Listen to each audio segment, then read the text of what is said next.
مرحبا جميعا. تخيلوا تكونوا قاعدين بغرفة مليانة ناس عم يحكوا لغة ما بتفهموها. Thank you for indulging me. I wanted to give you a glimpse of what it feels like to face a language barrier. By speaking to you in Lebanese Arabic, I wanted you to feel for just a moment what Ahmed felt, an 8-year-old boy I met 6 years ago in a pediatric emergency department in Dublin, 2 weeks after arriving from a Syrian refugee camp in Lebanon. As I said in Arabic, can you imagine being in a room full of people speaking a language you don't understand? 8 years old, pain in your tummy, your heart racing, your cheeks red, feeling your mother's shame as she struggles to tell the nurses what is going on.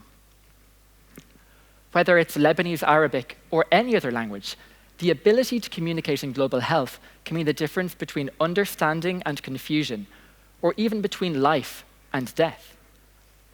For a moment, many of you may have felt disconnected or powerless. Imagine if this weren't just a TED Talk, but your everyday reality. Today, I want to tell you why it's time for multilingualism in global health. Through Ahmed's story and my own, I want to explore how a silent epidemic of monolingualism in global health has devastating consequences for the health of millions of people around the world. I want to convince every one of you that we need to radically and urgently change how we think about language. But first, let me tell you a little bit about me.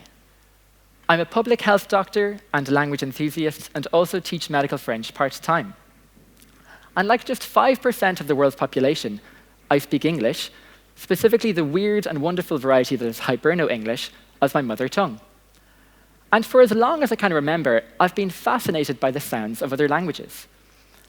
I still recall the pride I felt at age 8 using printed out Spanish phrases on a family trip to Menorca.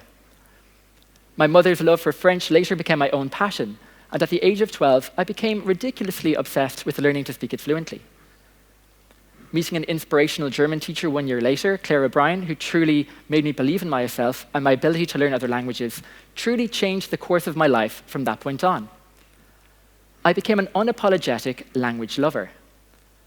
And apart from opening up my world to a myriad of new possibilities and perspectives, it made me realize something I hadn't expected. I grew up believing that speaking one language was normal, perhaps even natural. Yet, as I began to learn more about the world, I began to realize that the opposite is in fact true. Multilingualism is in fact the global default, the natural way of life for the majority of people around the world. From Mumbai to Beirut, Dakar to Singapore, Lagos to Marrakesh, millions of people seamlessly navigate multiple languages every single day. In fact, humans evolved speaking multiple languages. Some researchers argue that rather than thinking about language learning as something that brings cognitive benefits, we should in fact view monolingualism, speaking one language, as a form of brain deprivation, akin to a sedentary lifestyle with similar consequences for our cognitive and mental health. This shift in perspective challenges us to rethink not just how we view language, but also how we prioritize it in our lives. So here's a question for you. How many languages are spoken worldwide? Actually over 7,000, yet only this few are used in global health, with one towering above all others, English. How many of you here speak English as a native language? Hands up. At least half of us. And I bet most of you seldom think about how much of a bully English is on the global linguistic stage. The rest of you know this only too well. You know the struggle of having to learn a language well enough to attend lectures in it, to present at conferences in it, to write research papers in it, chat to your healthcare providers in it, even date in it. Sadly, the worlds of medicine, global health, and scientific research are stubbornly and resolutely monolingual. Over 99% of global health research is published in English, for example. The same is true of major conferences in the field. Even researchers who speak another major world language, such as French, often describe feeling isolated or even discriminated against in the global health research world. So Yet too often, global health researchers parachute into communities without even a word of the local language. We conduct studies, propose interventions, and publish findings, yet our lack of linguistic and cultural fluency creates a disconnect that impacts trust and connection. And this lack of these barriers don't just create issues for researchers, they also impact patients too. And this leads me to think about something which I call the linguistic determinants of health, how the languages we speak or do not speak affect our health outcomes. Let me give you a few examples. Imagine you're a speaker of a minoritized language, Romani in much of Europe, Maori in New Zealand, or Quechua in Peru, indeed Irish here in Ireland. You're unlikely to have timely, accurate access to health information in your own language. If you're hospitalized, you probably won't meet a doctor who speaks your language. This may result in you receiving worse care, sometimes drastically so. What happens if you're having a stroke and you require urgent assessment of your speech and understanding? What happens if you want to participate in a clinical trial, but the inclusion criteria specify fluency in the dominant language of your area? What happens if you want to look up information about your health online, but all you can find are inaccurate documents 20 years out of date? All of these factors affect your health outcomes profoundly. Moreover, misinformation thrives in linguistic gaps. Minority ethno-linguistic groups, for example, often have lower vaccination rates. Why? It's about trust and accessibility. When people can't access health information in a language they understand, their health and their community's health is at risk. Language transforms communication from a functional exchange into something deeply human.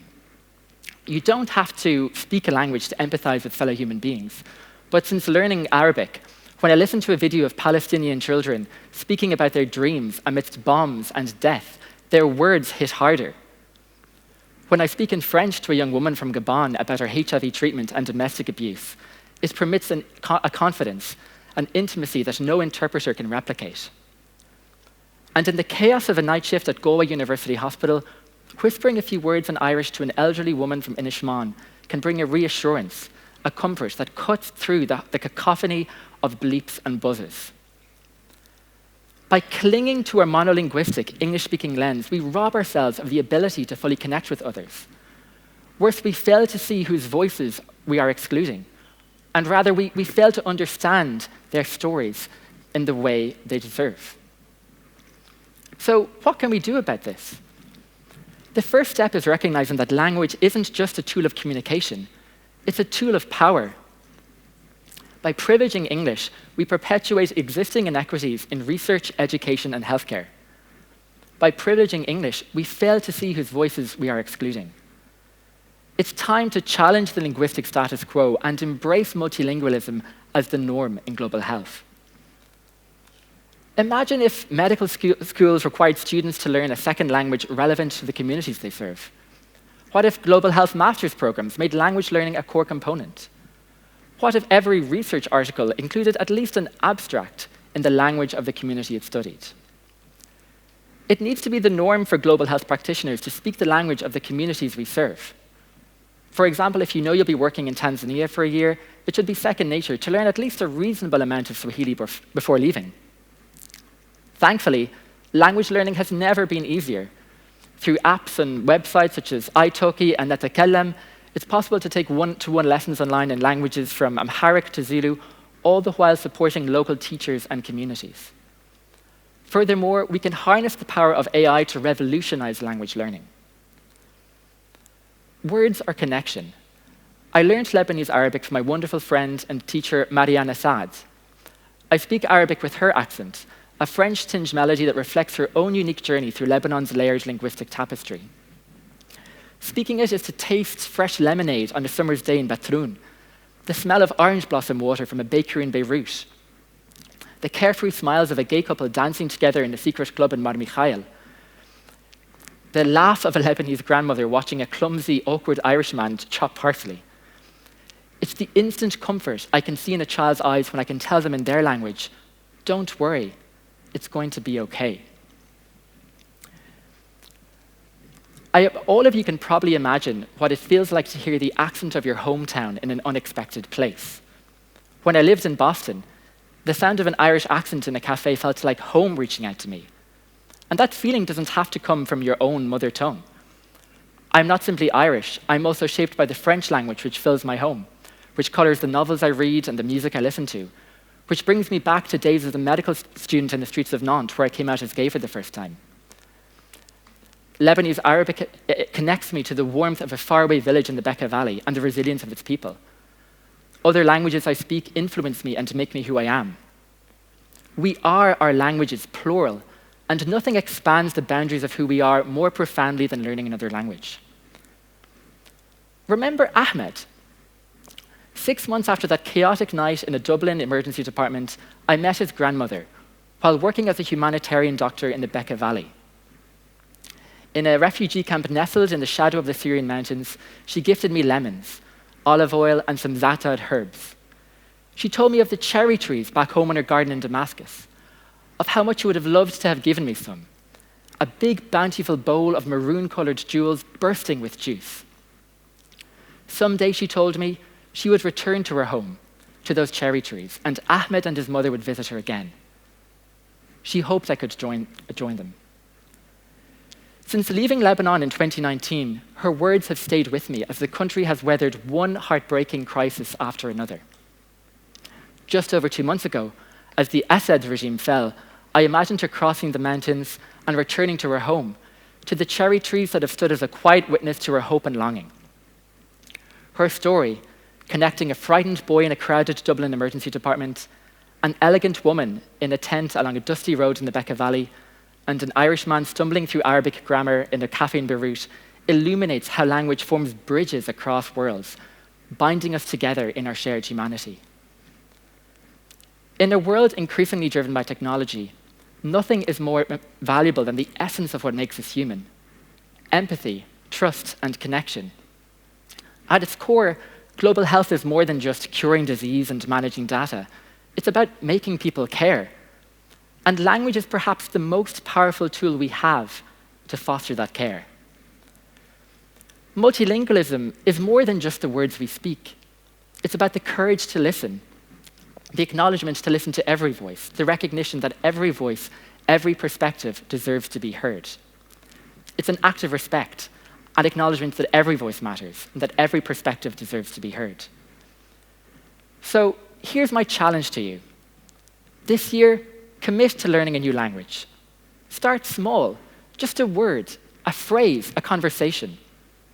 Stay curious, even when it feels uncomfortable, because every word you learn is a bridge, one that connects us to new possibilities, new perspectives, and a more compassionate global health system. Imagine a world where no one is excluded from the conversation, where every person, no matter their language or background, feels seen, heard, and valued. That's the world we can build together, one word at a time.